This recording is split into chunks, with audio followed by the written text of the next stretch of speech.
সংবাদিত সাংবাদিক ভাইয়েরা, আপনাদের সবাইকে সীতাকুণ্ড থানার পক্ষ থেকে সবাইকে ধন্যবাদ জানাই। আপনারা ইতিমধ্যে জানেন, গত 1-3-2026 তারিখে বেলা আনুমানিক 1:30টার দিকে সীতাকুণ্ড পাহাড়ের রাস্তা নির্মাণ শ্রমিকের একটি ফোন পেয়ে সীতাকুণ্ড থানা পুলিশ দ্রুত ঘটনাস্থলে যায় এবং সেখানে দেখে আনুমানিক 7 বছরের একটি মেয়ে আংশিক গলা কাটা অবস্থায় ওখানকার কয়েকজন নির্মাণ শ্রমিক তাকে উদ্ধার করেছে এবং সেখান থেকে থানা পুলিশ অতি দ্রুত সীতাকুণ্ড হাসপাতালে ভর্তি করে এবং পরবর্তীতে উন্নত চিকিৎসার জন্য চট্টগ্রাম মেডিকেলে তাকে ভর্তি করা হয়।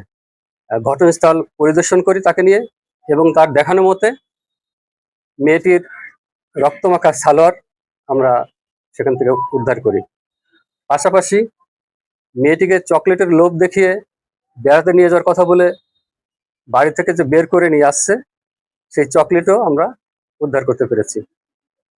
এই ঘটনার সাথে আরো কেউ জড়িত আছে কিনা এ বিষয়ে আমরা তদন্ত অব্যাহত রাখছি এবং গ্রেপ্তারকৃত আসামি বাবু শেখকে পরবর্তী কার্যক্রম গ্রহণের জন্য আমরা শীঘ্রই বিজ্ঞ আদালতে প্রেরণ করব। ধন্যবাদ। শুধুমাত্র পারিবারিক বিরোধের জের ধরেই এবং জানালো আসলে কি কারণে মানে মেয়েরে হত্যা করার মতো পরিকল্পনা? আমরা প্রাথমিকভাবে এতটুকু পেয়েছি, যেহেতু তারা পাশাপাশি বাড়িতে থাকে, পরিবারের বিভিন্ন বিষয় নিয়ে মাঝে মাঝে তাদের সাথে ঝগড়া হতো এবং কোনোভাবে এই বাবু শেখ পরিকল্পনা করেছে যে এই ঝগড়ার কোনো একটা বিষয়ের প্রতিশোধ হিসেবে তার মেয়েকে ঘর থেকে বের করে এনে এই সীতাকুণ্ড পাহাড়ে প্রবেশ করে। আমরা প্রাথমিকভাবে এতটুকু পেয়েছি। আমরা মামলা তদন্তের সাথে তাকে আমরা বিভিন্ন বিষয় তার কাছে আমরা জানতে চেয়েছি,